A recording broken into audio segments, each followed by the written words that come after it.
One criterion is, of course, ethical behavior. An enlightened one is not bound by ethical behavior, but generally an enlightened person would not be unethical.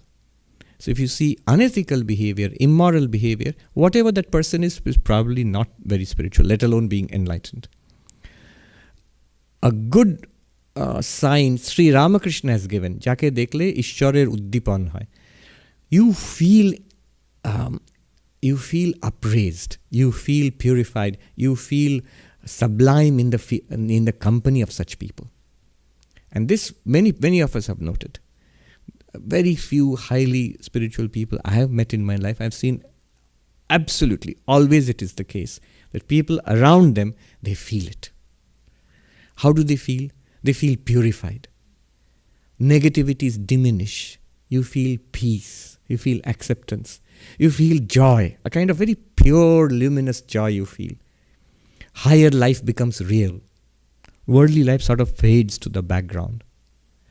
A holy place like a pilgrimage can do that to you, and a holy person can do that to you, an enlightened person. More powerful they are, the more deep that effect is. I have seen a number of cases. For example, I've seen Swami Bhuteshanandaji, 12th president of our order, coming to an ashram. I saw the before and after. It's an ashram, a holy place. Yet it seems suddenly everything is lit up. Not physically, somewhere, somehow. Everybody is in a state of joy because of his presence. And every day, everybody wants to finish their daily task and routine, just go to sit in his presence.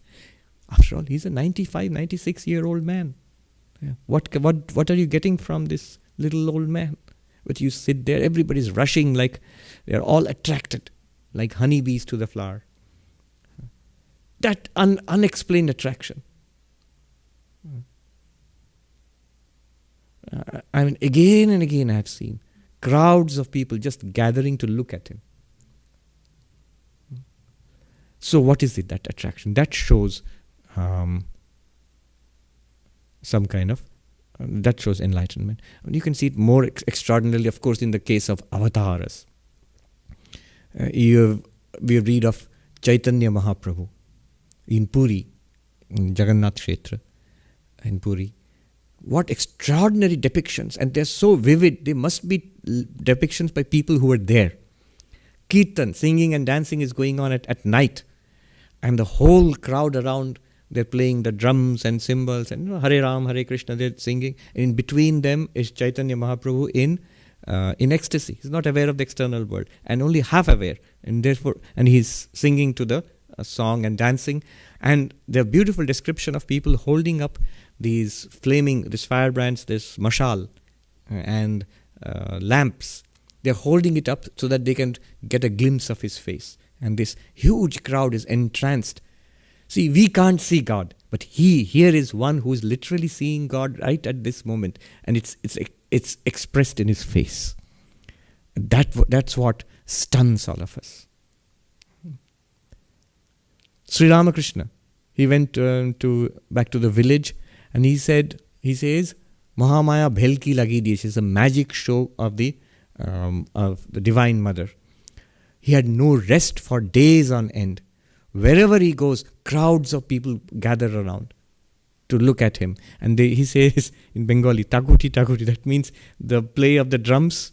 Everywhere you go, groups of musicians arrive, and they want to sing and dance with him, take the name of God. And he can't sleep at night. People pressing all around. Similar example is there of Swami Premananda, Baburam Maharaj, who was the manager of Belur Mutt, a direct disciple of Sri Ramakrishna. He was an extraordinary spiritual.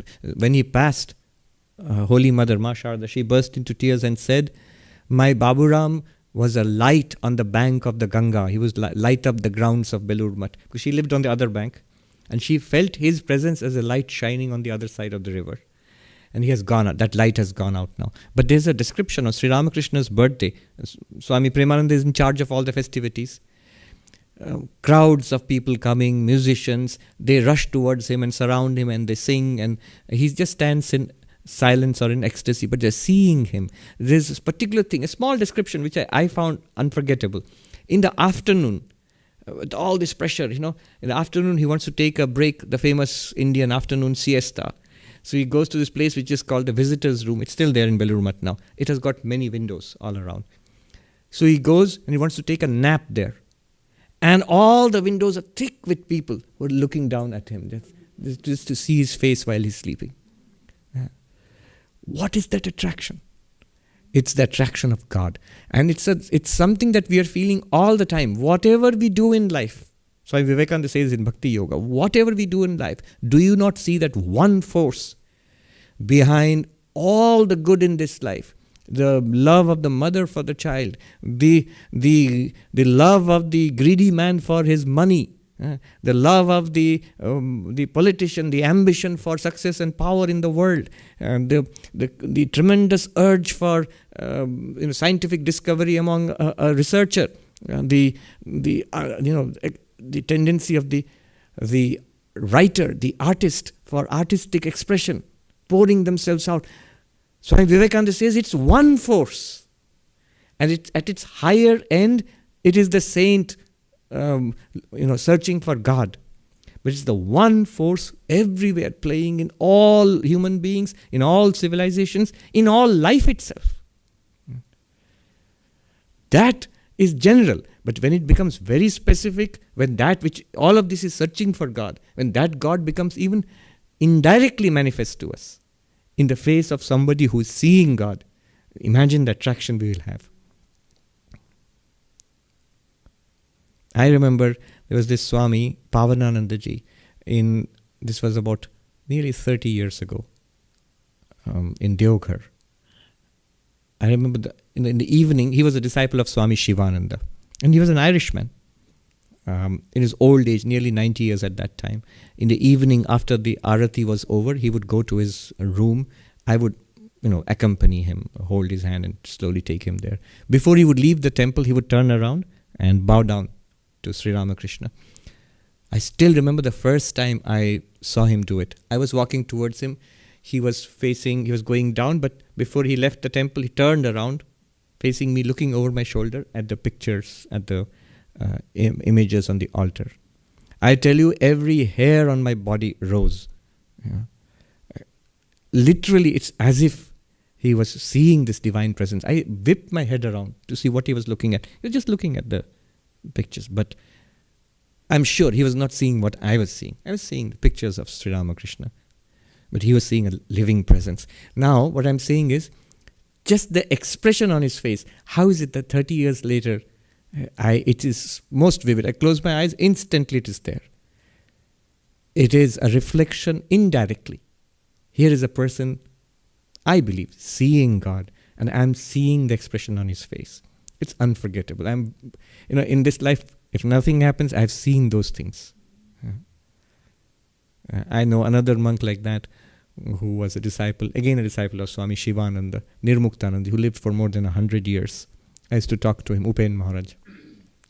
Another monk, a senior monk, he saw me talking with this old Upen Maharaj, Nirmuktananji, and he said, and this other senior monk who told me was is a very accomplished man.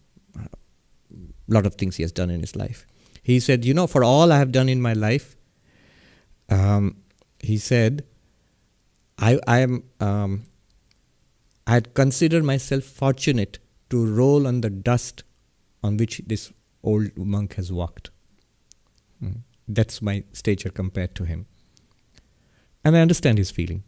So this is the feeling you get when you come near a person, let alone avatar, such persons who probably are highly spiritually advanced. I don't know who's enlightened or not.